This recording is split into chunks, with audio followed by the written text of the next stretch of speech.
Bueno, adivinen quién vino a desayunar esta mañana, ya les dije. Gracias, hijo. Vamos a ver, ahorita lo voy a invitar a que se siente por acá. Mire quién está aquí.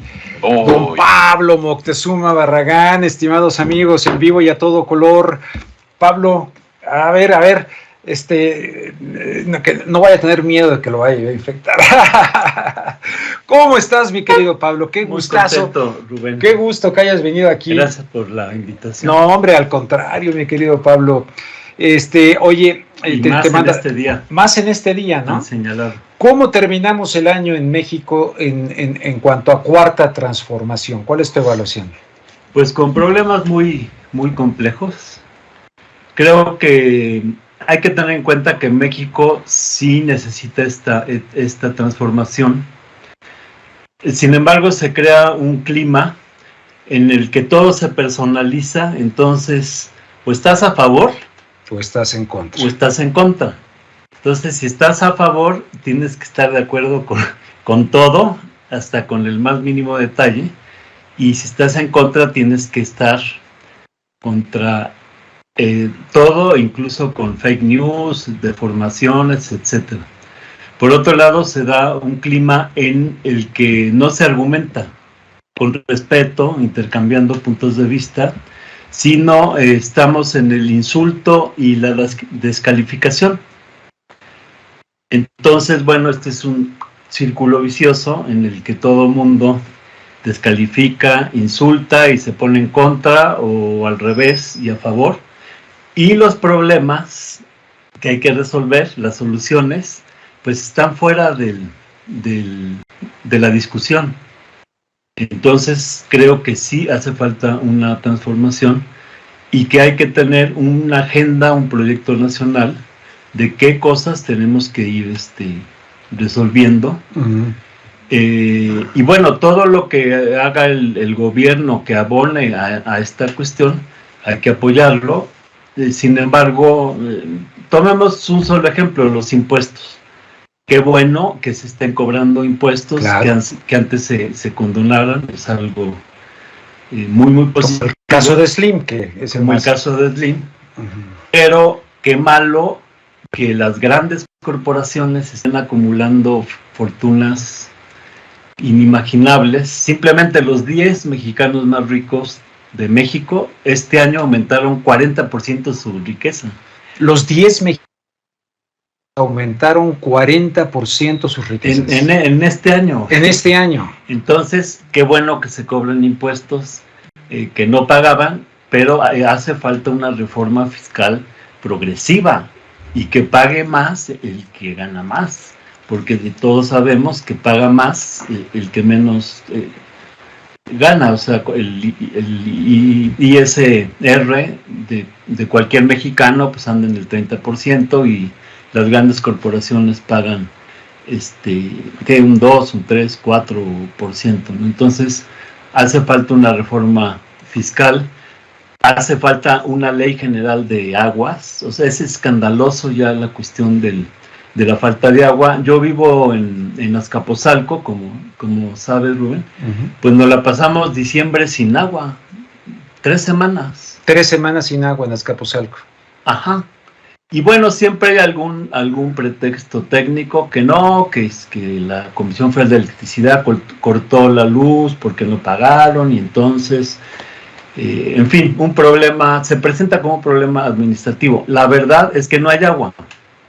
Entonces, hoy se la quitan a Azcapotzalco, mañana Coyoacán, desde luego Iztapalapa a la Gustavo Madero, y es un gran problema el que la mayoría no tiene agua, mientras que los grandes aguatenientes, en lugar de terratenientes, aguatenientes. Zapata luchó contra los terratenientes, uh-huh. Y nosotros tenemos que luchar contra los terratenientes, aguatenientes. Y los aguatenientes. Tienen concesionada grandes volúmenes de agua, ¿no? Está el problema de las minas. Sabemos cómo contaminan el agua las mineras, los mantos acuíferos, cómo contaminan. Canadienses principalmente. Canadienses. ¿Por qué canadienses? ¿Fue Salinas el que hizo eso? Sí, bueno, es una ley del 92, la que ya dio apertura en minería al capital extranjero. Y bueno, son canadienses, pero hay que decir que con capitales gringos también, ¿no? O sea, claro, claro. Es que pues, Canadá es prácticamente de Estados Unidos y de Inglaterra. Sí, todavía tienen a la reina. A la reina. Durante 68 años, jefa de Estado, la reina. Sí, que ahora dio todavía su discurso, ahí vestida muy elegante. O sea, entre ella y Chabelo nos van a enterrar a todos, ¿no? Así es. Y entonces, esta cuestión de la minería, pues llega a extremos. Por ejemplo, la contaminación del río Sonora, que fue algo escandaloso, el accidente de Pasta de Conchos. El Grupo México ha cometido crímenes por donde quiera y ahí están. Ahí están. ¿Intocables? Pues hasta ahorita sí, ¿no? Entonces, creo que hace falta esta transformación, pero hay que ir avanzando a una solución profunda de los problemas.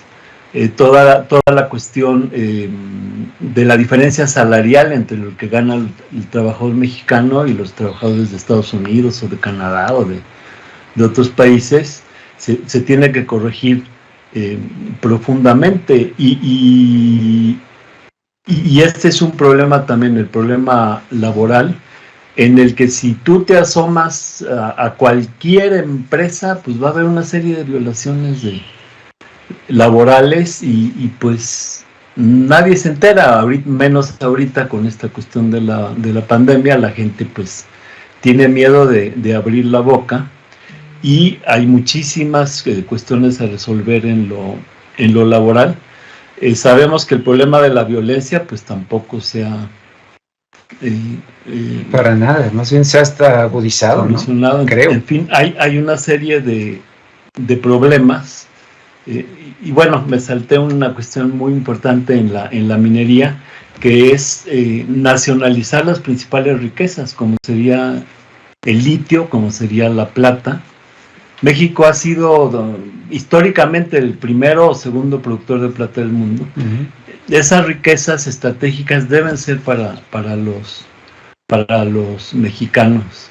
Entonces, bueno, hay una serie de tareas pendientes a solucionar y creo que la discusión se tiene que centrar en eso, en qué problemas hay, cuáles soluciones, qué pasos se dan, cuáles faltan, y no el ponerse pues todos con Juan y todos contra Juan o todos con Marta contra Marta, en fin, sin discutir, sin argumentar y sin encontrar y empujar soluciones. Hace falta una transformación, pero para que se dé esa transformación se necesitan muchos pasos. Yo soy de la idea que se necesita una nueva constitución, porque la que tenemos pues es de hace 100 años, 104 años, pero además el modelo de esa constitución es el modelo de la Revolución Francesa, de la Constitución de Estados Unidos. Es una constitución que no se hizo para resolver la problemática, copiando las constituciones europeas y norteamericanas, y esas constituciones ya son obsoletas porque son pues de hace 250 años. Entonces México necesita una nueva constitución en la que todos estos problemas puedan resolverse a fondo, para lo cual hace falta una renovación democrática. Estamos ahorita en una partidocracia en la que el poder lo tienen secuestrado los partidos políticos. Sí. Y ellos controlan ellos nombran los candidatos para el gobierno federal, para los estados, para los municipios. Ellos escogen a los miembros del INE, ellos escogen al Congreso y, por ejemplo, el Senado escoge a los ministros de la Suprema Corte de Justicia o a quién va a dirigir derechos humanos. Entonces los partidos lo controlan todo y los partidos son muy controlables por las corporaciones. Este sistema de partidos es un sistema que han impuesto las grandes corporaciones a nivel mundial, porque es la forma de, aparentando democracia y de que hay varios poderes, etcétera, pues todo está al control de lo que yo llamaría la dictadura de las corporaciones. Creo que eso es lo que estamos viviendo ahorita. Entonces, en el contexto de la frase de Lincoln y tal, la democracia es el poder del pueblo, por el pueblo y para el pueblo. ¿Hay, sí o no, democracia en México o en el mundo? Yo digo que no. No, hace falta una renovación democrática. Bueno, yo tengo un planteamiento, hace falta una renovación democrática en la que los candidatos no los pongan los partidos, que los candidatos sean seleccionados por sus comunidades de trabajo, de vivienda, asociaciones deportivas, artísticas, donde tú puedas proponer como candidato a alguien que conoces y que sabes que es alguien honesto, que se compromete. Entonces, que los candidatos surjan del elector, porque tenemos derecho de votar y ser votados, pero este derecho está secuestrado por los partidos. Totalmente de acuerdo con A los partidos no debería en el partido, que los partidos existen y existirán. Ahí se reúnen gente con afinidad política, con afinidad de proyectos, pero no tiene por qué financiarse a los partidos. Se tendría que financiar un sistema electoral que haga labor en todo el país para que desde las comunidades surjan los candidatos. La otra cuestión es que las campañas actualmente son de dinero, hace falta mucho dinero para ser candidato. Y eso ya conlleva, porque llega y te dan tus donativos a cambio de los contratos que el gobierno municipal o estatal o federal les va a dar. Entonces las elecciones son elecciones de dinero, elecciones de propaganda, de un derroche de spots televisivos y de radio, fotos, etcétera. Esto tiene que eliminarse, este tipo de campañas. Las campañas deberían de ser campañas de propuestas, donde cada candidato proponga qué soluciones está planteando, y estas propuestas se discutan en tiempos iguales en programas de televisión, de radio, en parques, en estadios, donde cada candidato exponga cuál es tu propuesta, porque ahorita los candidatos dicen una cosa y hacen otra. Llegan y hacen todo lo contrario. Sí. Y que el candidato que gane esté mandatado por aquello que se discutió en la campaña. Entonces, yo creo que las campañas deben de cambiar y que los candidatos sí tienen que llegar mandatados. Por ejemplo, Carlos Salinas de Gortari, en su campaña nunca habló de que iba a meternos al Tratado de Libre Comercio. Jamás. Zedillo en su campaña nunca habló de que iba a rescatar a los bancos o a vender ferrocarriles. O sea, qué absurdo vendérselos. López Obrador en su campaña nunca habló de integrar a América como una comunidad económica europea. Fox nunca habló del ASPAN. Nunca habló del ASPAN. Calderón nunca habló que iba a empezar la guerra. Con la iniciativa Mérida. Sí. Entonces, en el sistema actual, el elector firma un cheque en blanco y se lo da al representante, y ya el representante hace lo que le dé la gana. Si tú recibes una herencia de 7,000 millones de pesos, Rubén, y no sabes qué hacer con ella, y contratas un administrador, un experto, para que te asesore, bueno, ok, lo contratas, pero cada inversión y cada paso que vaya a dar, te la tiene que consultar. No le firmas un cheque en blanco porque te roban. Sí, te va a robar. Sí. Entonces los candidatos no deben de ser, deben de estar mandatados. Ahora sí que, como dicen por ahí, mandar obedeciendo. Y bueno, sí, la cuestión de que haya mecanismos de revocación de mandato para aquellos que no cumplan. Por ejemplo, lo de la revocación de mandato del año que entra, yo lo veo positivo, porque si llega un presidente y hace barrabasada y medio, sí tiene que haber un punto en que la población diga quiero que siga o no. Pero creo que no debemos de centrarnos únicamente en si estás a favor o en contra de la revocación, sino si estás a favor o en contra. Por ejemplo, otro problema, la deuda externa. O sea, la deuda externa, aunque el gobierno no contrate más deuda, ya ahorita estamos debiendo. Cuando entró el gobierno era una deuda de 10 billones, 500 mil millones de pesos, y ahorita ya estamos en 12 por los intereses, etcétera. Entonces, y estamos pagando más de 700 mil millones de pesos a los acreedores.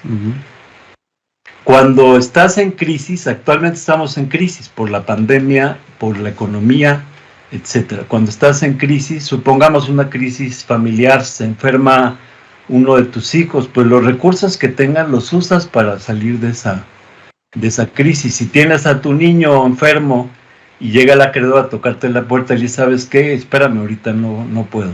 Entonces, si México suspendiera pago de la deuda 2 años para renegociarla, ahí ya tendríamos un recurso de 1,5 billones de pesos que se puede inyectar a la producción, porque lo que hay que impulsar es la producción desde el nivel local y regional.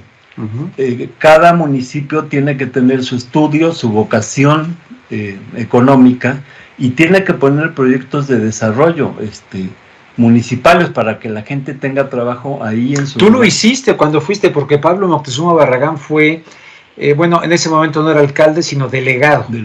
En Azcapotzalco, y la verdad es que tú estuviste haciendo cosas con la gente. Yo te seguía constantemente desde Estados Unidos y me parecía impresionante el trabajo que... ¿Qué tan difícil fue gobernar Azcapotzalco? Pues muy difícil porque no gobiernas. Bueno, no gobiernas. Sí. De hecho, el poder lo tiene el gobierno central y el gobierno federal. Entonces, el alcalde o el delegado pues es como el mayordomo, ¿no? Se fue la luz, arregla el foco y arregla el jardín y el drenaje, pero no maneja, por ejemplo, no maneja el agua, no maneja a la policía, no maneja ni siquiera el presupuesto. Cada centavo te lo tiene que autorizar el gobierno central. Entonces, en mi caso, estaba en el gobierno Mancera, que pues era opositor. Yo fui delegado por Morena, y nos castigaba, pero enormemente. Yo tuve un año que ir a hacer un plantón de 2 días, porque ya estábamos en octubre y no nos daba el presupuesto. Luego el gobierno federal, por ejemplo, tiene que dar una cantidad a las delegaciones. El primer año, bueno, y a los de Morena nos iban a dar 1,200 millones. El primer año, bueno, no sé qué hizo Monreal, porque a la Cuauhtémoc le dieron 600 millones. Y a las otras 4 delegaciones, Tlalpan, Xochimilco y Tláhuac y Azcapotzalco, 150. Wow. De estos 150, se hicieron efectivos nada más 90, porque te piden para darte el dinero una serie de proyectos que te tienen que autorizar y que te dicen que está mal el punto y la coma. Por ejemplo, metí 30 proyectos para cosechar agua de lluvia en escuelas y mercados, porque creo que hay que cosechar agua de lluvia, claro. O sea, no traerla de 1,000 kilómetros, 200 kilómetros, 500, lo que sea. Si aquí tenemos el suficiente recurso hídrico con la cosecha de agua de lluvia. Entonces eran 30 proyectos, no los aprobaron por nada del mundo. No los aprobaron por nada, es increíble. Y al segundo año también, y luego me dijeron que era línea del Banco Mundial, o sea. Línea del Banco Mundial, por supuesto. Entonces, luego el segundo año ya no nos tocaron 150 millones, que nada más nos dieron 90, sino dijeron que nos iban a dar 90, y nos dieron 50. Y también ellos son los que te aprueban los proyectos. Y el tercer año no nos dieron nada. 0 pesos. Cero. Entonces el gobierno delegacional estaba sujeto al gobierno federal, pues que estaba Peña Nieto, estaba Mancera, el gobierno central, y nos castigaron muchísimo. Yo me opuse mucho también a las inmobiliarias, porque ya también es insostenible el crecimiento de los inmobiliarios aquí en la ciudad, y Mancera estaba empeñado en apoyar las inmobiliarias. Entonces, es muy difícil, porque además se amparan y llega el juez y te suspende. O sea, tú clausuras una obra y llega el juez y te suspende o sea, te rehabilita la... O sea, echa a andar la obra otra vez. Sí. Y entonces tú tienes que buscarle y volverla a suspender. Entonces van con un juez y el juez levanta la suspensión.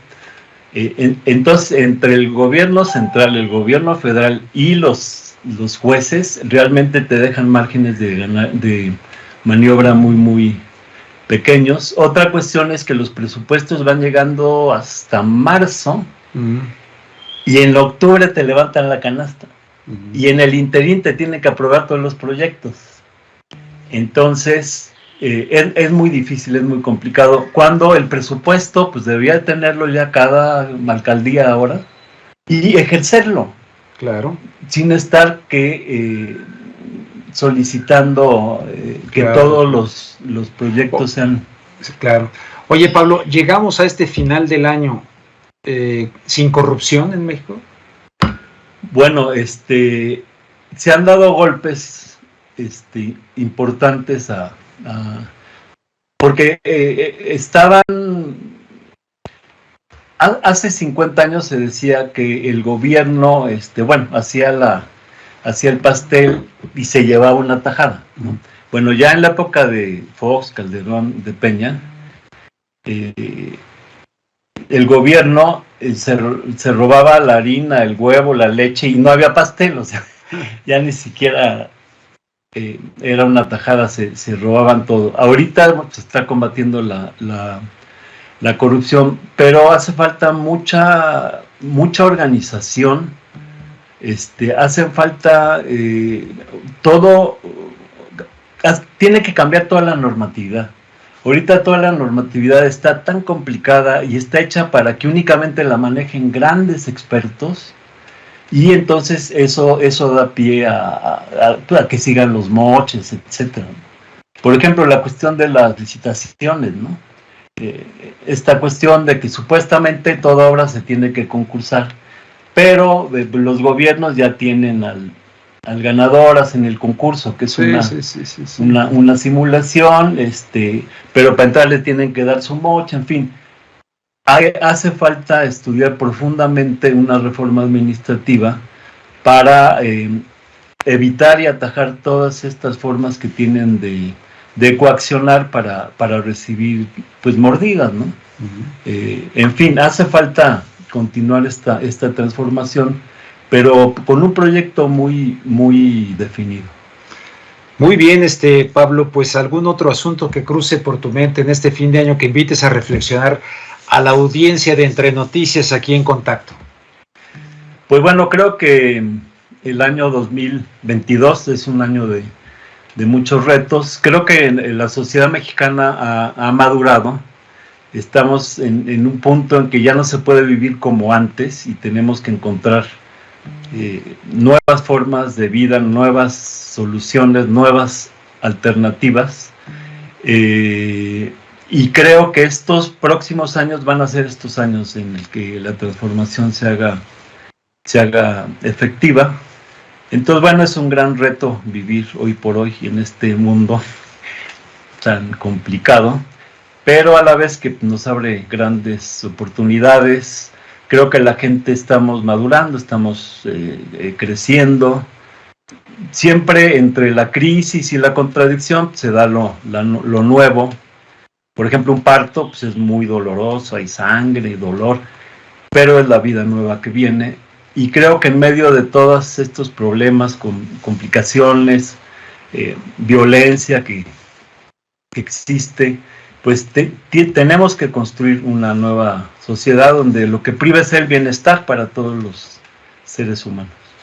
Oye, rápidamente, ¿algún comentario respecto a pues ya soltaron la carrera, ¿no?, de la sucesión presidencial al interior de Morena?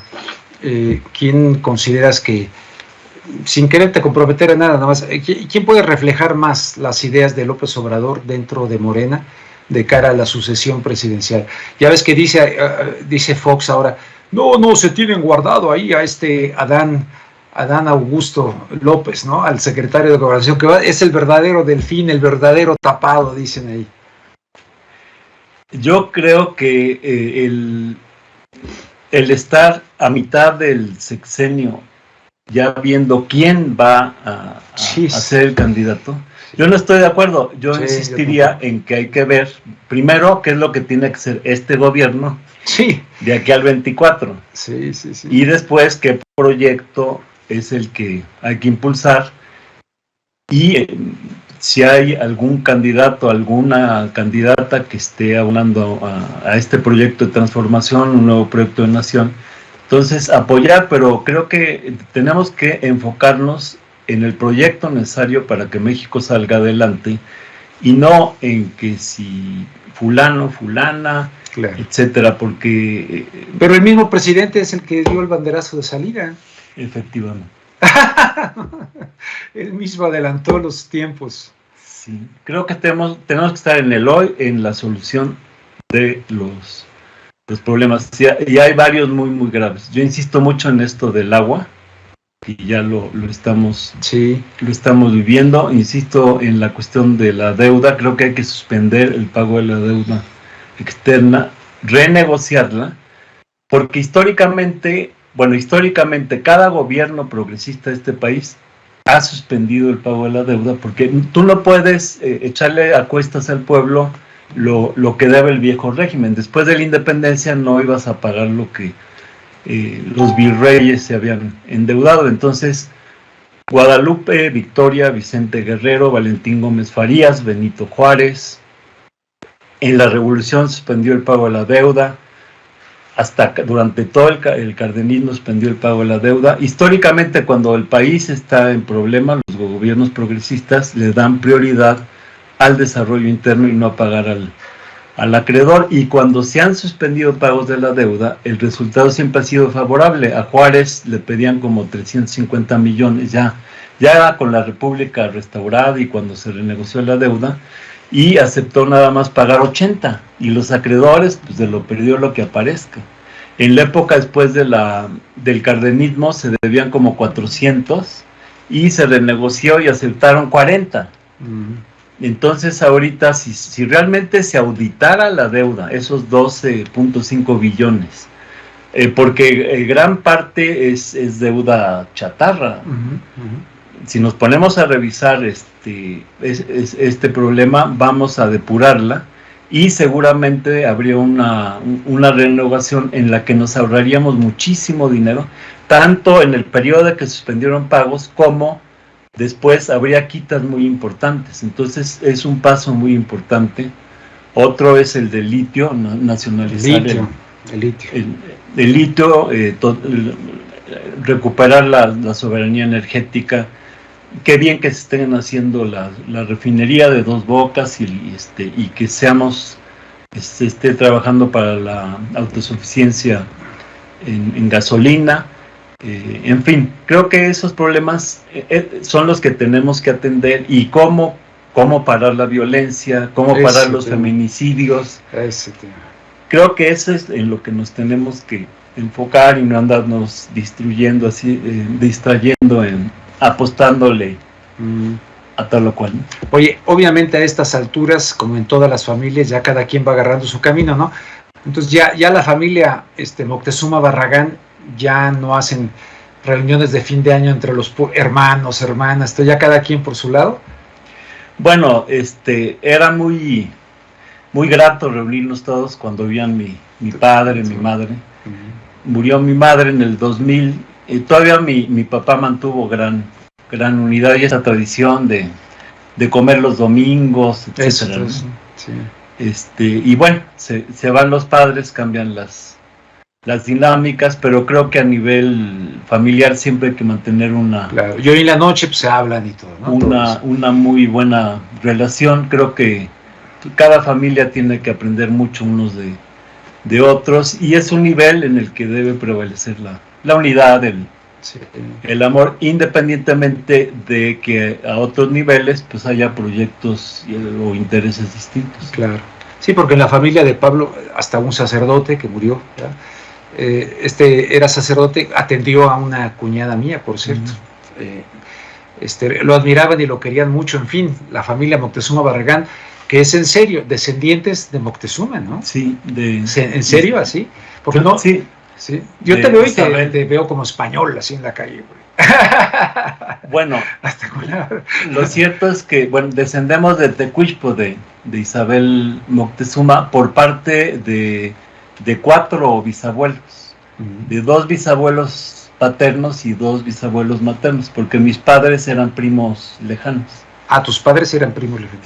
Sí, entonces, y en Ciudad del Maíz, ya vienen todos, los descendientes de Isabel fueron muy rebeldes, entonces para castigarlos y evitar que hubiera alguna sublevación, los mandaron al norte, a Ciudad del Maíz, cerca de Tamaulipas.